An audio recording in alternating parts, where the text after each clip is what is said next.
The New Quantum Era, a podcast by Sebastian and Kevin Roney.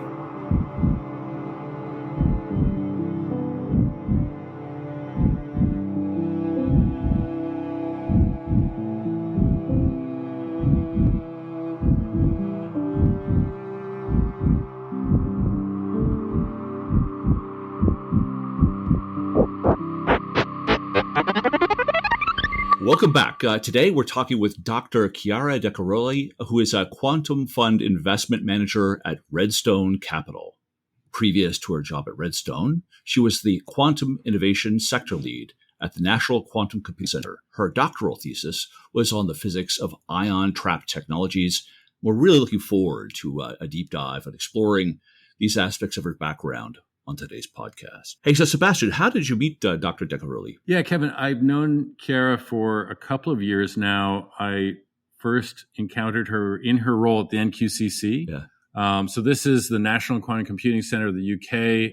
She was playing a role in user engagement. And in fact, we met because I was helping organize AWS's participation in a hackathon that they were organizing. Yeah. So part of the NQCC's mission is to create more quantum information science skills within industry.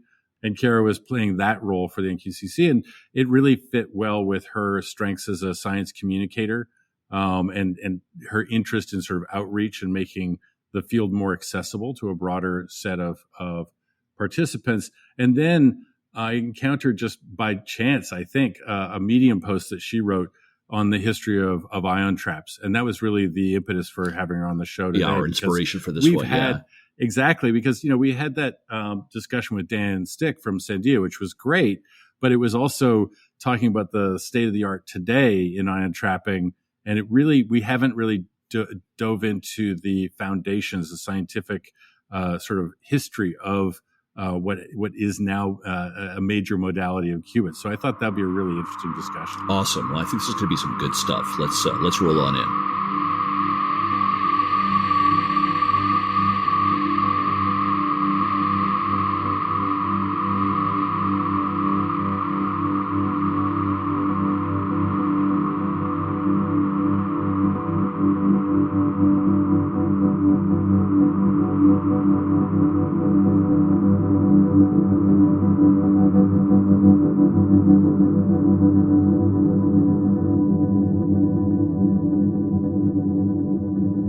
Welcome back to the podcast. Today we have joining us a special guest, Chiara Decaroli. She earned her PhD at ETH Zurich, a very renowned school for quantum computing and quantum physics, I should say, before spending some years in academia and then joining the National Quantum Computing Center in the UK, where she focused on community development and user engagement. That's where I first met Chiara. We were collaborating on a hackathon a couple of years back in the UK. And more recently, she's joined Redstone, which is a venture capital firm based in Zurich that's focusing on quantum computing startups. So welcome, Chiara. Thanks for joining us. Thank you so much for having me. I'm super excited Welcome about on. the Good. conversation today. Excellent. We always like to start with just a sort of open-ended question of how did you get to where you are today? It's always interesting to hear. So when we start there. Yeah, of course. So I guess I took quite a strange path towards quantum. So first of all, I come from a very, very tiny village in the countryside in Italy, in the north of Italy, and I come from a family that is, nobody went to university, and somehow I ended up doing a high school that was very classics heavy. So I was trained in ancient Greek, Latin, philosophy, and I guess it's really through translating the texts from the ancient Greek philosophers like Democritus and the likes that I started thinking about physics. and really getting interested in physics and in the natural world. And so somehow from that, I made the leap into going abroad to the UK to study experimental physics for my bachelor's degree, and then I did a master's in photonics, which is basically the study of light and the study of how light interacts with matter.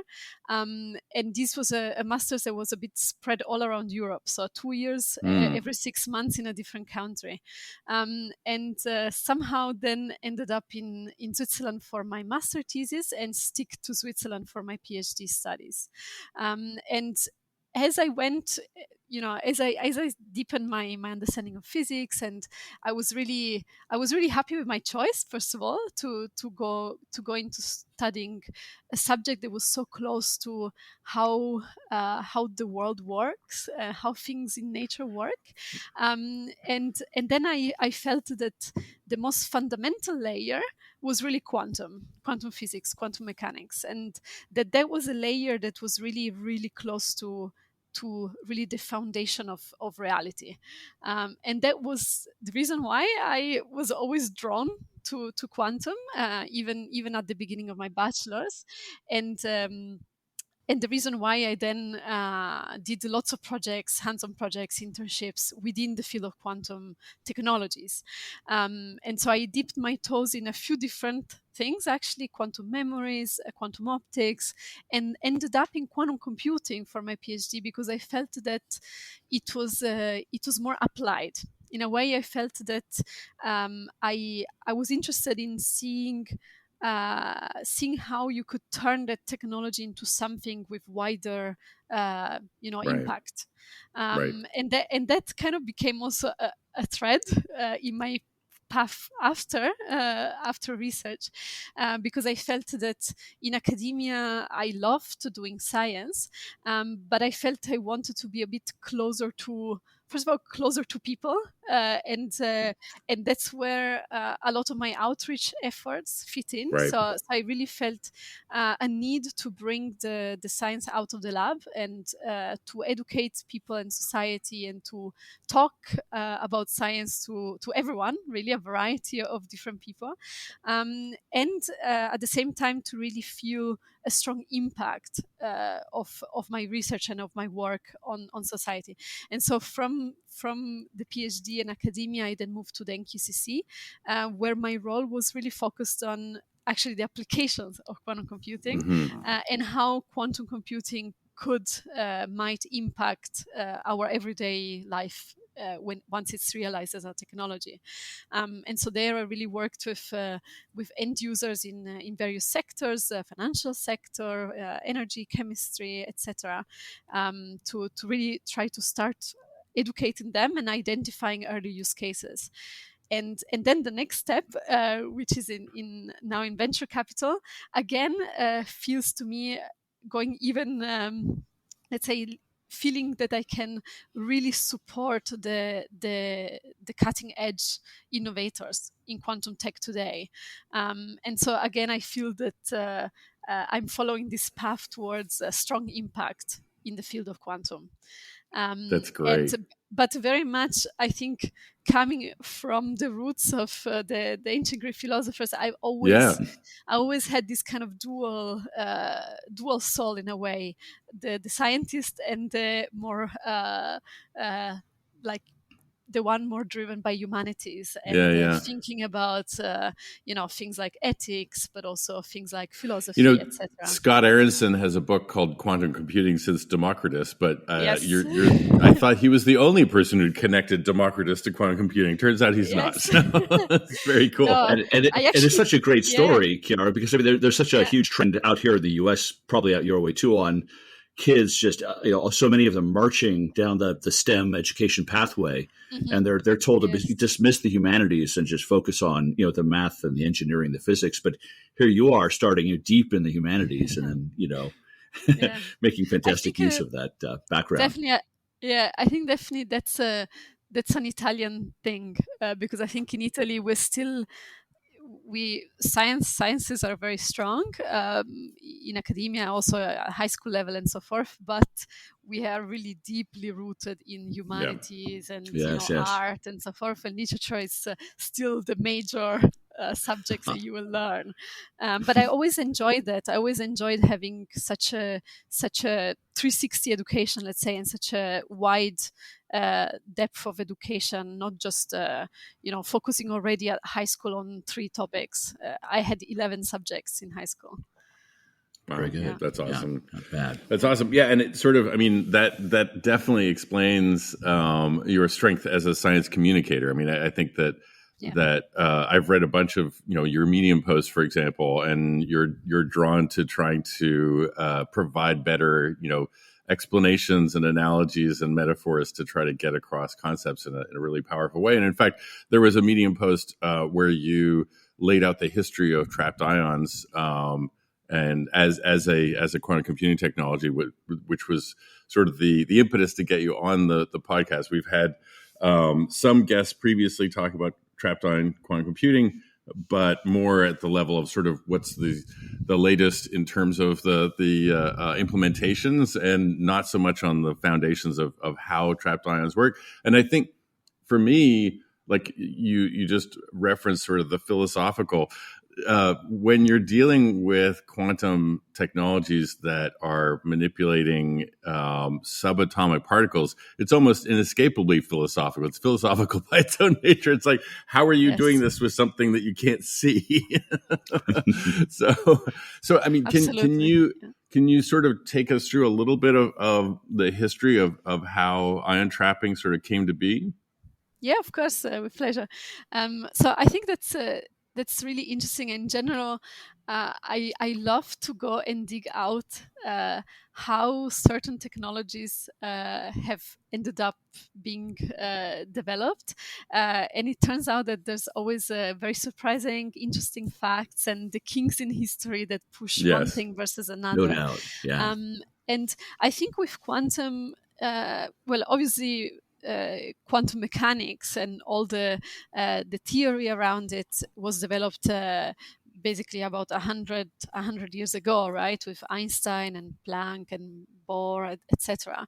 But I think that it was really around 40 years later that a few extremely important experimental pieces came together to really propel the development of quantum technologies. And so on one side is the way that people started to basically look into how they could manipulate these subatomic particles. Right. And the history of trapped ions actually starts with manipulating electrons.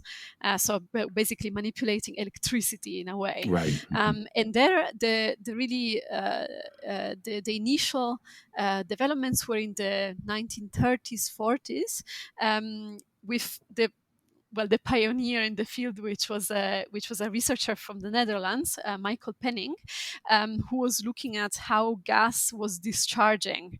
And so that's basically like the same effects that you have when you have lightning in the sky when there's a storm, or when you touch your car and you get a spark. That's discharge.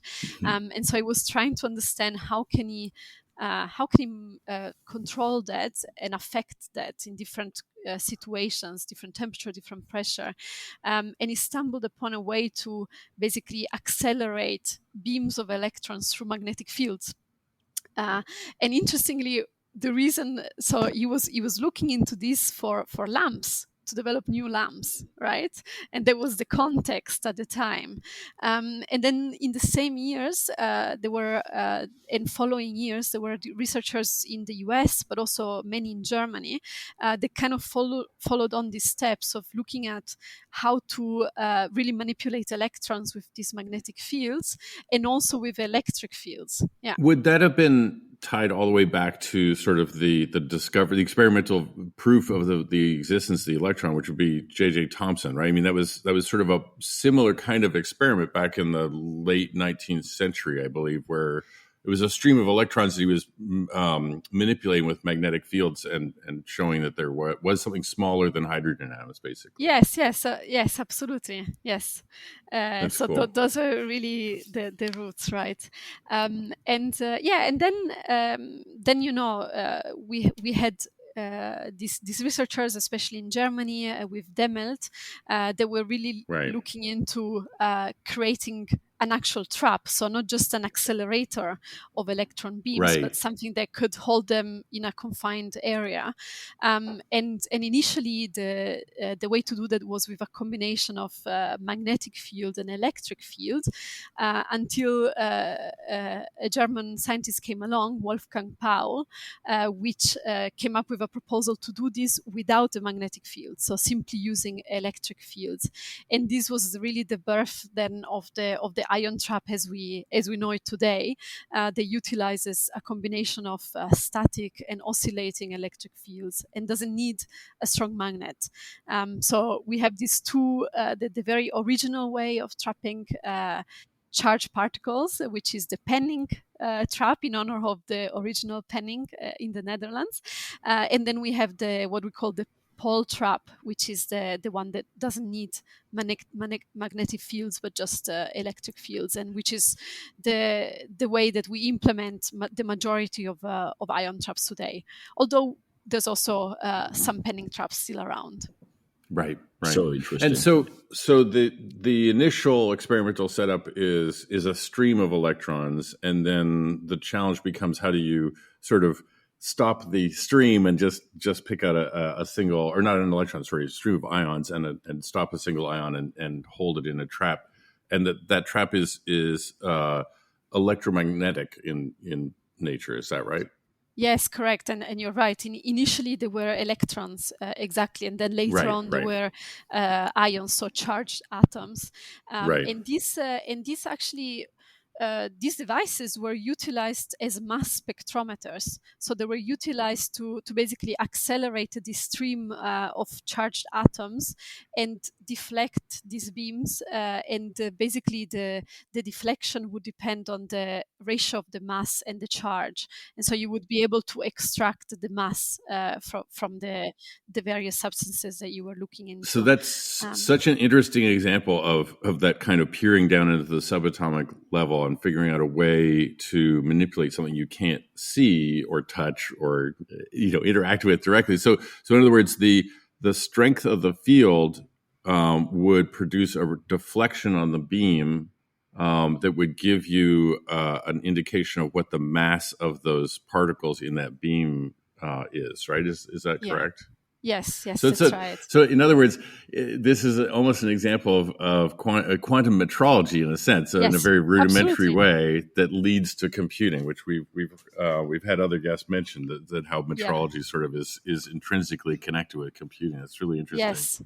Yeah, indeed, absolutely, and then as I was saying earlier, this is just about trapping, right? So this is one ingredient towards really fully manipulating individual subatomic particles, holding them in space and be able to control their position. But the other ingredient that also was invented at the same time in the 50s was the laser, and I think the laser was really the invention that unlocked the ability not just to trap the particles, that in this case the charged atoms, but also to actually control the electronic states within these atoms, and to then perform operations later on. And so one of the first steps that we utilized to basically go beyond just trapping the ions was using lasers to cool, we say using laser cooling, the ions themselves. And this will allow us to basically take a certain atom, charge it, make it into an ion, and then lower it to the lowest energy state of this ion. And that's some interesting physics right there, right? I mean, the idea that somehow shooting a laser at something could cool it down. I mean, for many of Yes. our audience members, that seems counterintuitive. But Yeah. I mean, let's just dig into that a little bit. How is that possible that the impact of new photons on that system could cool the item down? Yes, this is all about the exchange of the momentum between the Yes. laser beam and the atoms or the ions. Yes. And so, depending on the direction that the laser hits the ions, then you can effectively have the effect that the ions get slowed down or they lose energy, and therefore they come to the lowest energy state, or their ground state, as we call it. And a fine tuning of the frequency of the laser to be exactly in sync with the vibrations of the target, like a resonator. It can absorb that energy somehow. It's an aggressively counterintuitive idea, but really cool. Yeah. Yes, exactly. And that was really the stepping stone. And then very soon after the demonstrations of laser cooling that came from Dave Wineland, Right. a Nobel Prize winner in the field, Who had studied with Demelt, as I discovered, right? He actually studied at University of Washington under Demelt, I believe, who you mentioned before. So all there's sort of an connected. unbroken path. Yeah, exactly. Absolutely, very much in trapped ions. And yes, after that, and now we are by now around the 80s, 90s. We have the first theoretical proposals on how to do quantum computing in general. What is a quantum computer? And then the first actual proposals on how to implement a quantum computer with trapped ions. This was a paper that came in the 90s, in 1995, by Sirac and Zoller. That was really about how to implement the first gates on trapped ions using laser beams. It's such a great example of the interplay between theory and experimentalists as well, because Sirac and Zoller, I believe, were in Colorado at the University of Colorado Boulder, which is closely affiliated with NIST. So they were interacting with the experimentalists at NIST quite a bit. So Dave Wineland, after doing the laser cooling, was this, and also it's interesting, like that's all in the service of timekeeping, right? So the trapped ion work that was happening at NIST at that point was much more, again, metrology. They were trying to measure time. And so Sirac and Zoller sort of theoretically think, okay, here's a way that you could potentially implement gates. And within months, Wineland and Chris Monroe have carried out the essence of that paper, because they were working so closely together on almost a daily, or whatever, a fairly frequently basis. So it's such an interesting story.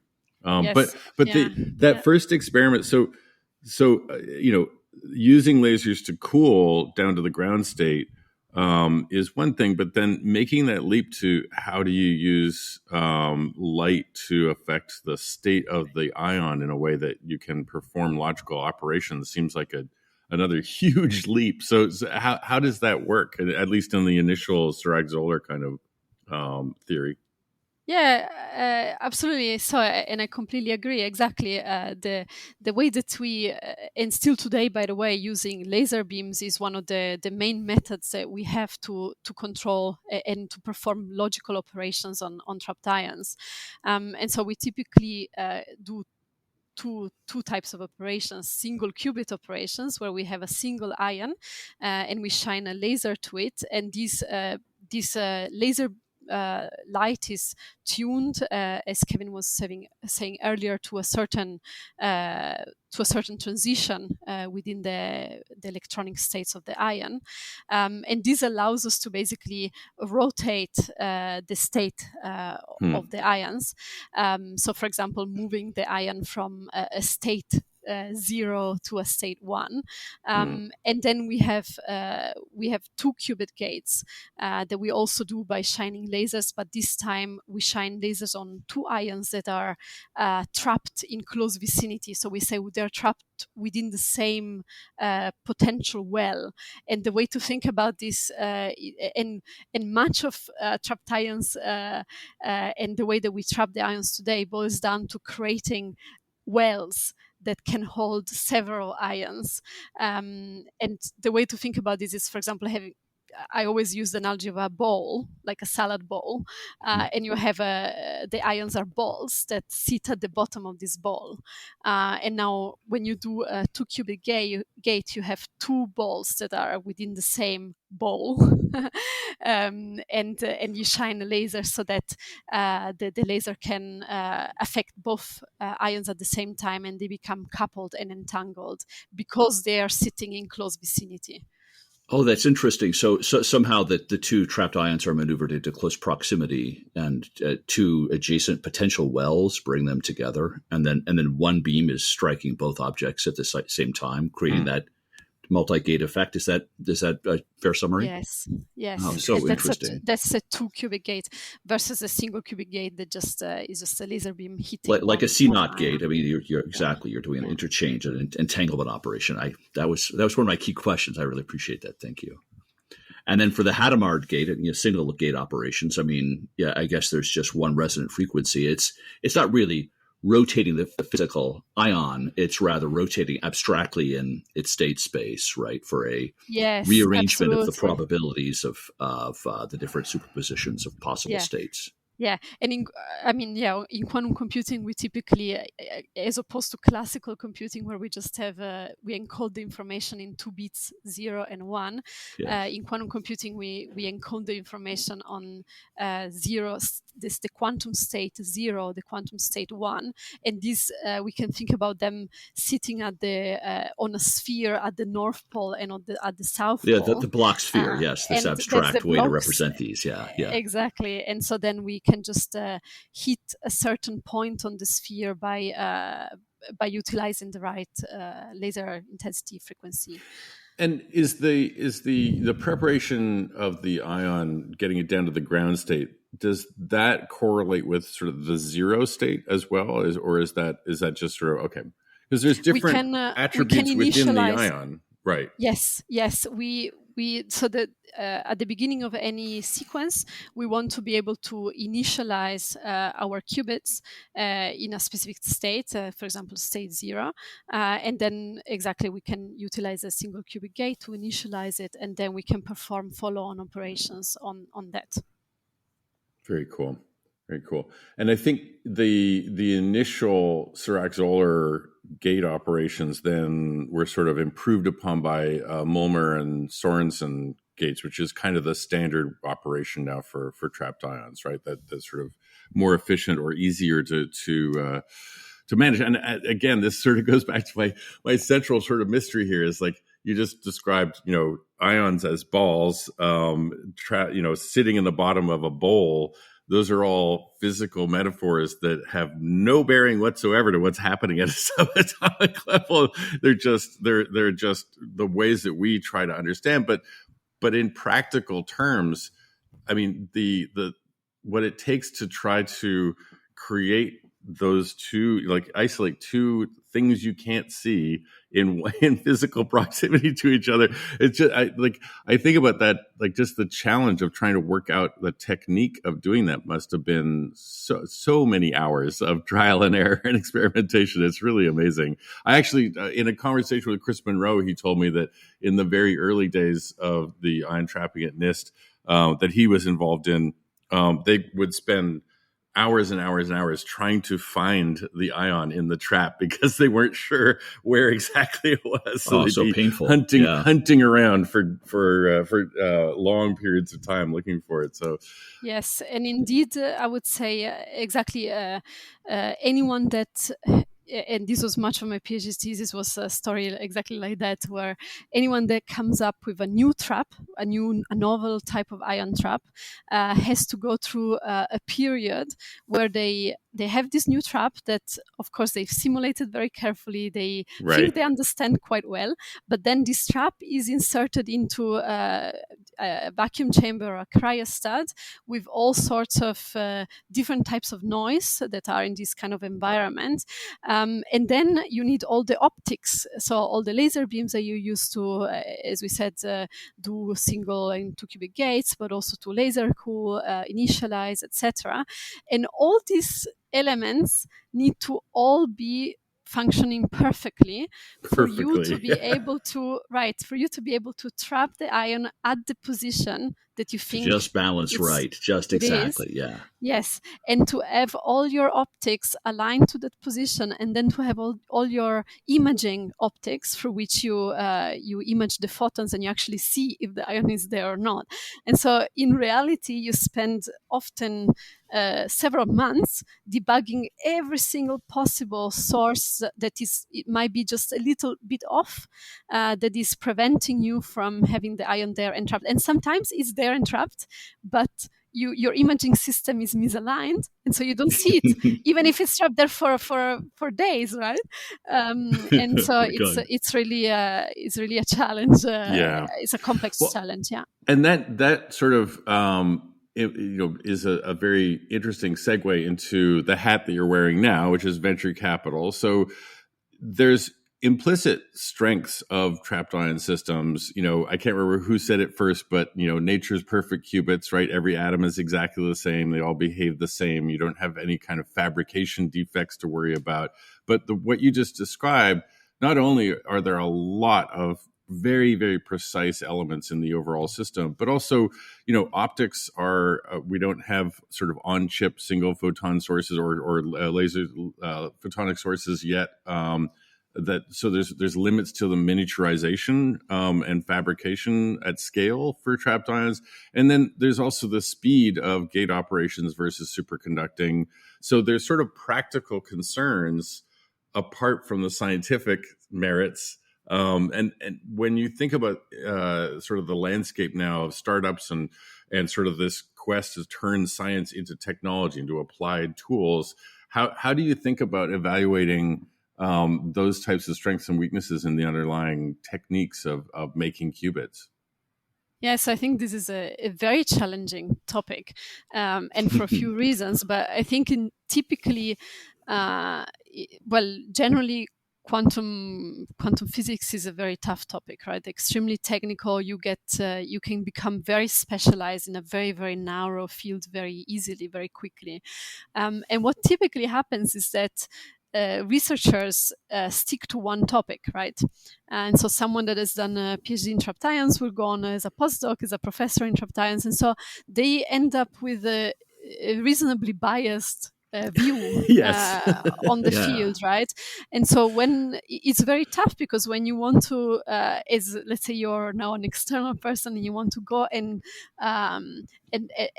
probe and understand more and discuss with the experts will have the view that is very biased towards their background, and they don't have often expertise on a different technology platform, even if it's close by, right? Even if it's a common phenomenon within the sciences you see all the time. I mean, competing tribes of subspecialization that not only have a rivalry, but also they even have incompatible vocabulary. Absolutely. Right. Yes, very much. Well, you don't spend months debugging an ion trap to make it work and then go like, it's okay. I mean,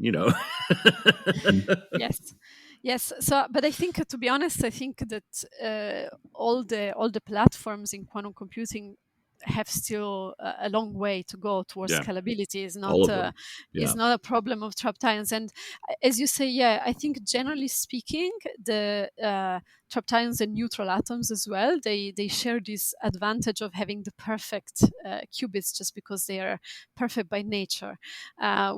As opposed to the qubits that are artificially made by humans, that will always be more prone to errors and to be not indistinguishable from each other.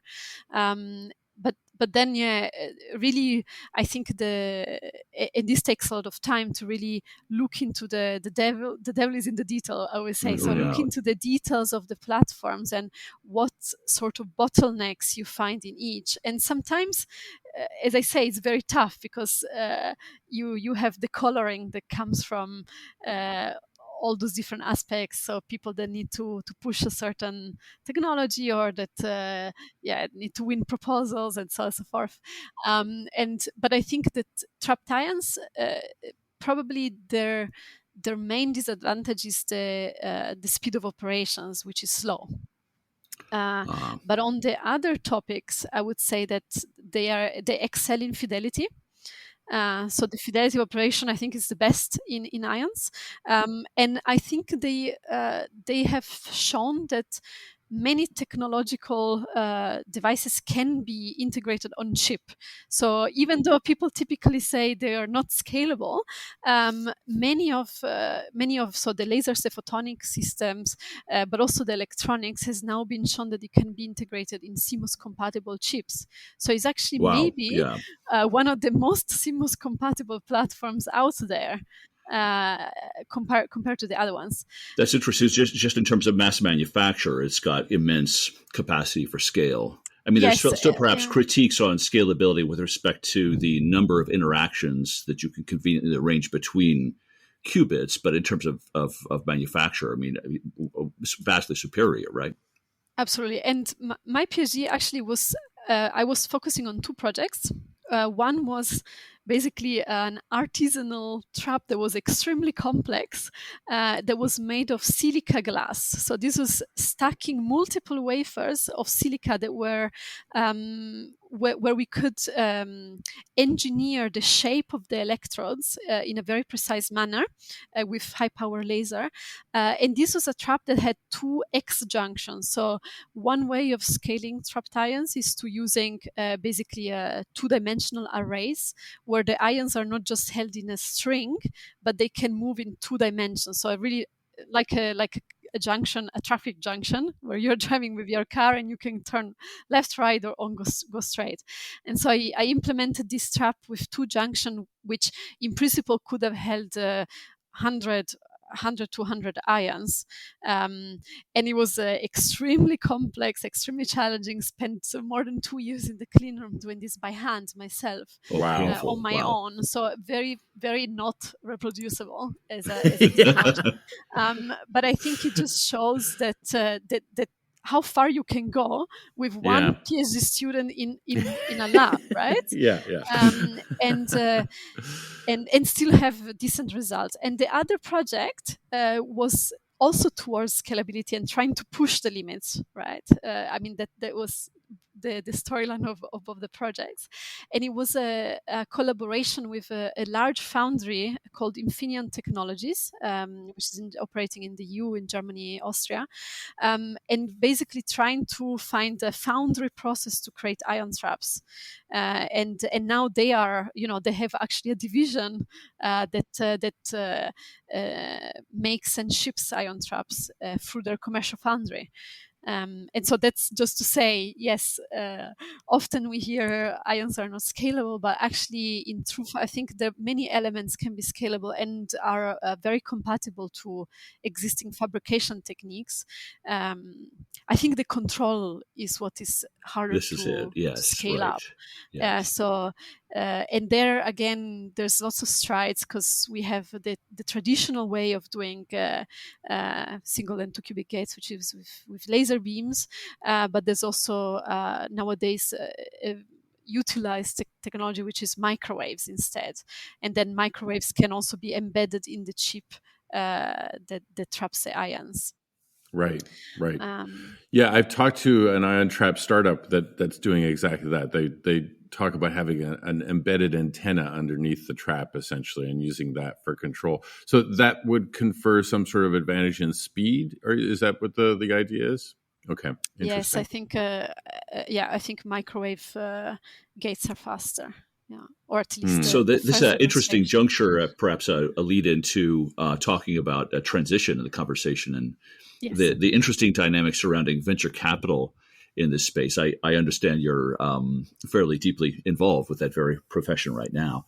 There must be very unique challenges with investing in early stage ventures. I mean, already a very high risk, high hazard, and non-relaxing activity for any startup in technology, but specifically in quantum. I mean, wow, that's extra. So help us understand. I mean, how do you think about this space in terms of the relative merit, right, of possible targets of investment? Yes, I mean, obviously, well, I'm fairly new, first of all, to the world of venture capital. And I should say that we focus not just on quantum computing at Redstone, but also on sensing and communication. So it's even wider, Oh, even fantastic. a harder Sure, challenge. yes. But yes, I very much, I think my methodology is to try to be very close to the newest developments in the field, to try to be very close to academia, and to try to understand really the reality of the progress of the results, because obviously one thing is listening to the startups which need to sell themselves, and one thing is having the frank conversations on where really are the bottlenecks, and what are the big challenges in a specific topic and field. But generally speaking, there are many challenges, right? Because what I see now, and one question that, by the way, I also get asked quite a lot, is when is the right time to invest in quantum? And it's a very hard question to answer, because I think we've seen in the last few years definitely that the number of startups has really raised a lot, and there's a lot of momentum. There's a lot of the markets are starting to form a little bit, but it's very early. But with investment, I think you want to be early. You do, but the timing is so crucial, and it does feel as if there's many people within the community who felt as if that first prominent wave of investment was way premature. that perhaps the technologies were not ready to go. But getting the timing right, I mean, is so crucial. I mean, being on the tip end of the trend up, man, it's the whole game. Well, and it seems to me like it's extra challenging in quantum, because in classical computing, classical technologies, there's some kind of benchmarking of like, what do increments of engineering take, right? You can develop almost an intuition of like, the example I always give is like, you see the Apple Newton and you go like, well, that's interesting. It's not really useful, but someday this will be the iPhone. Right. And you can sort of extrapolate, that'll take, 5 to 10 years, right? And you can calibrate and you can see the incremental progress. Whereas here, it's so much more a scientific domain, and there's going to be, the fact that someone with your background is required to help, make the assessments, not, that implies like a very, very deep expertise required to even, understand what's coming out of the labs, right? Absolutely. I mean, even the basics of just like, figuring out if the talent who is asking for investment is sufficient for the technical objectives ahead, and the suitability of the architecture. I mean, you just get an MBA and find a job on Sand Hill Road, but you need a PhD and higher in your domain to do basic assessment. It's a challenging area. That's a question for you. Like, how, what did you, coming from your background with ion trapping, what did you have to do to sort of get that level of familiarity with superconducting and other modalities of qubits that are sort of competing for your attention as a VC? Yes, I mean, very much reading as much as I can, talking to as many people as I can in the field. That's it. There's no way around it, I think, and just and there's a lot of learning, right? Because as I said, we in academia, at least, we're trying to be very specialized in our narrow field, and one thing that I like about this job is that you have to quite go very deep, but also very wide. Right. It's challenging, but it's very, very interesting. Yeah. But always try to look at, always try to have a neutral viewpoint and not too biased from my specific background, and try to basically extrapolate things from my background that I can then apply to the other modalities. So, for example, noise, right? Assessing noise, which is a very common topic on all the platforms, or assessing control and how do you do control, or the fabrication and what are the fabrication's challenges and limits. And these are topics that are, more common to all platforms. Yeah, the technical due diligence, just the basic due diligence of technology must be impossibly hard. It's hard. So, yeah. so if we can, one last pivot to wrap up the conversation. So, at the NQCC, you were deeply involved in sort of user engagement, outreach, right? Community building, workforce development, skill building. Now, in your position in investing, do you have a perspective of like what types of skills you'd like to see more focus on, either at the the cross training, professional training, or at the foundational sort of, even starting as early as middle school or high school kind of level? Do you have a view on that?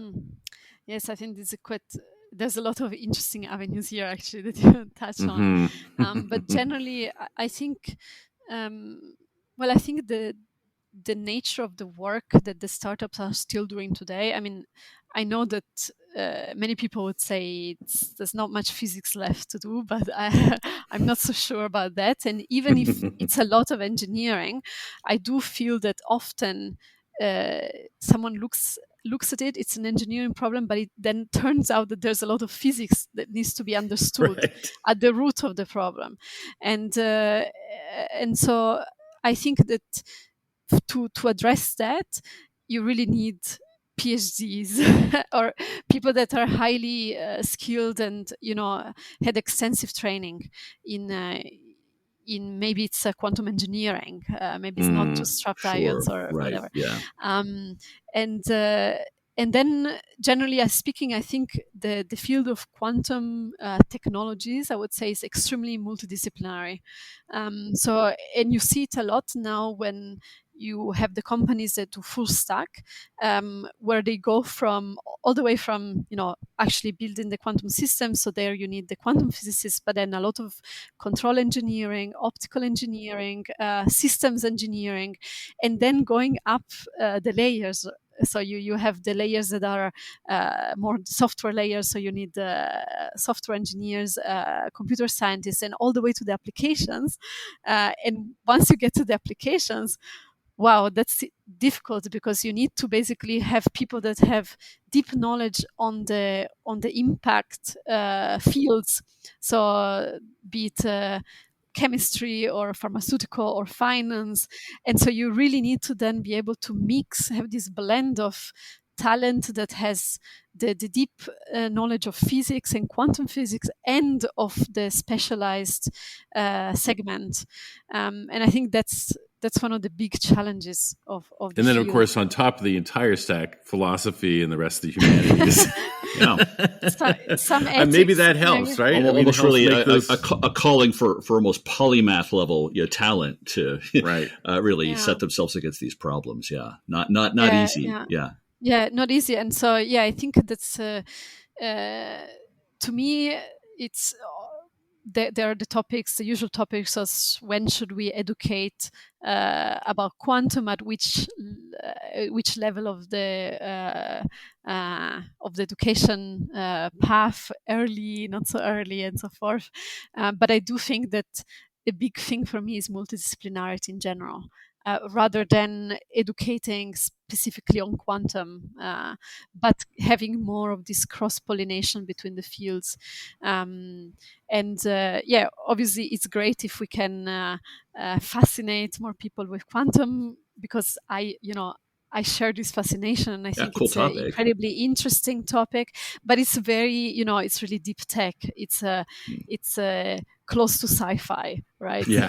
And maybe one day, obviously, I think the potential for impact is immense, right? But I often think that we can never predict it, because we could never predict that we would be having this conversation through our laptops when the first computers were invented, right? And were made of vacuum tubes. But I think that at least in the first realization, quantum computers will be much like supercomputing resources, right? So they will stay in these data centers, and people will access them through the cloud. And I think not so many kids in high school or earlier today are learning about HPC and No, right. Right. Yeah, this has been really excellent. cool. Yeah, very, very, very enjoyable conversation. Thank you, Chiara. Appreciate this time. I enjoyed it very much as well. Oh, I'm glad. I hope the listeners will find a few. Oh, I'm certain. Reflection. Thank you so much.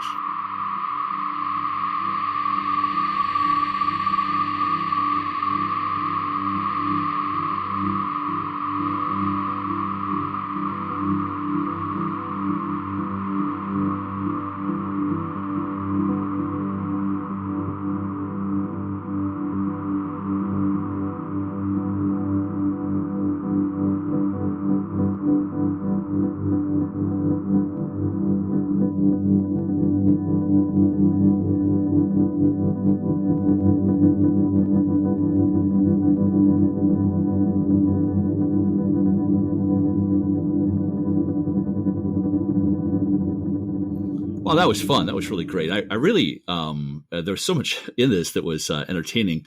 I got to tell you, though, I really appreciated her point about how the underlying science history leading up to these major discoveries. In my mind, it really elucidates with powerful clarity, right? How to see these concepts, these formidable abstractions, with greater depth and understanding. I mean, if you just try to look at the current literature on this stuff, it's a little bit challenging, a little bit overwhelming. So, sort of seeing the lead up of the sequence of ideas, how they built to the final result. It's a good example of how science history can inform science understanding. That's right. Yeah, I think that's a really good point, Kevin. I really enjoyed the conversation as well. And ion traps, I find one of the most fascinating examples of how the pursuit of curiosity-driven science and experimental physics has one sort of experiment, one sort of insight, one breakthrough after another, building up to this long progression of devices and techniques that ended up being a perfect platform for qubits, right? And the origins around J.J. Thomson's experimental validation of the existence of electrons, and then Rabi using building off of Stern-Gerlach and building these beams of ions to do spectrometry and using the deflection to understand how the mass to energy ratios are. All of that's just so interesting. And then of course it sets the stage for Wineland and Monroe to experimentally validate the Sirac-Zoller paper and the idea of using ions in an ion trap to represent qubits. It's a great narrative story. Anyway, so many great minds making contributions towards this. Yeah. This really interesting current moment we live in. Yeah, absolutely. And it also, it's really interesting. Chiara's got such a broad educational background, starting in philosophy and the classics and humanities. Cool. Yeah, it's such a great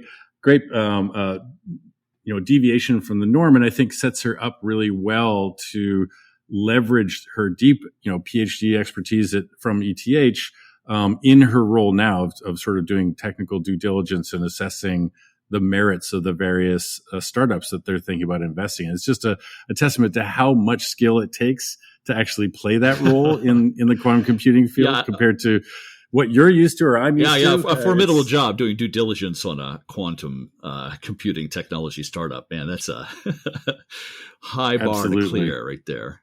Absolutely. It's more than just the normal founder bias. It's actually, sort of different schools of scientific thinking, superconducting qubits, artificial atoms are the best. And in ion traps, you've got sort of nature makes perfect qubits. And how do you discern between those types of claims without the kind of expertise that Chiara brings to the table? It's quite cool. Super fun. Good stuff. Thanks a lot. Awesome. Thank you.